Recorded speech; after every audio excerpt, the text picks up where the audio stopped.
Well, as 2019 comes to a close, I thought I'd wrap up the year with sharing a few of my favourite audio plugins that I've regularly used throughout the year. And here they are, described in no particular order.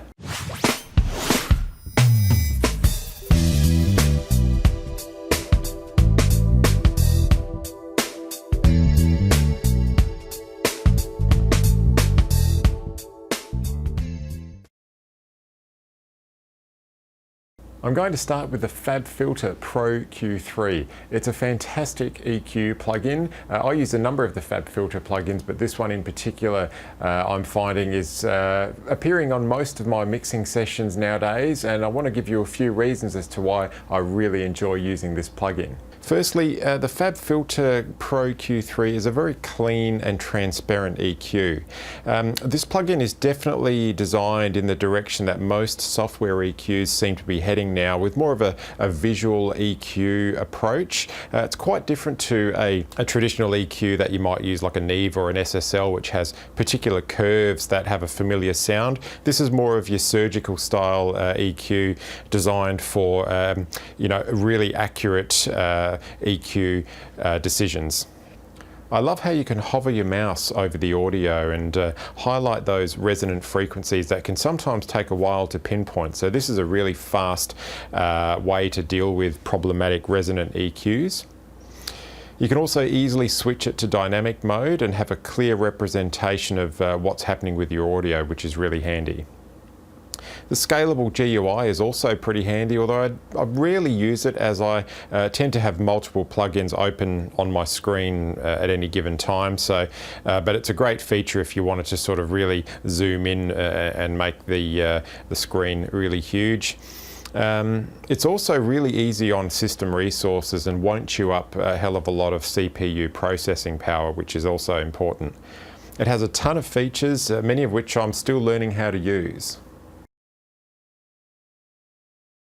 The Slate Virtual Mix Rack. Now, I use pretty much all of the Slate plugins. I have the drum trigger software and basically pretty much the entire suite of software that Slate offers. I think they've become fantastic industry standard tools. In particular, the Virtual Mix Rack, or the VMR plugin is fantastic, and I want to tell you a bit about how I use that one and why I really enjoy this plugin too.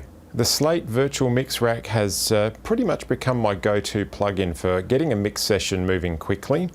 The workflow is very intuitive. It has that sort of tactile element of an analog studio with a lot of cool looking knobs and buttons which give you that sort of analog vibe.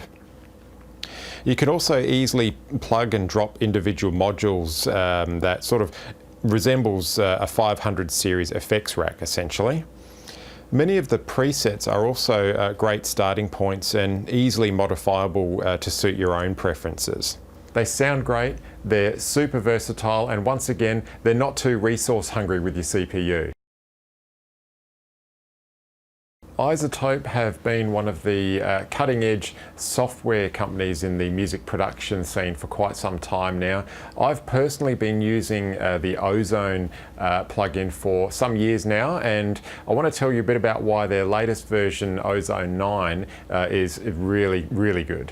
As I said, I've been an Ozone user for a while now, and Version 9 still has that same familiar workflow where you can easily add modules, and it has a stack of options that you can customize to your liking.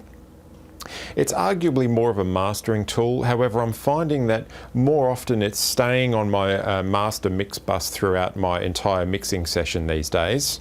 It also has the what's called the Master Assistant module, which has been around for a little while now, and that's been improved also with version 9. It's a great starting point for beginners, as it will give you a fairly reasonable guide on what to aim for during mastering.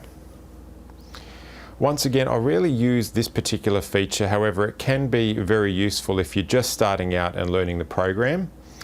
I really love the new low-end focus module. It's a great way to get more punch into the low end of your track as an alternative to trialing out different EQs and finding out which frequency pops out better. Sometimes this low-end focus module can be a really fast way to get some of that punch moving quickly. Ozone is one of those tools that genuinely speeds up my workflow, and not only that, it allows me to offer my clients the latest in cutting-edge technology around music production tools. The program can be a little resource hungry, so use it wisely if you've got a heavily loaded session with a lot of plugins, but overall, definitely one of my top plugins of 2019. Well, I just wanted to wrap up the year by saying thank you to those of you that have watched any of my videos through the year. I look forward to bringing you some fresh content in 2020, which I really think is going to be another big year in all things music production, mixing and mastering.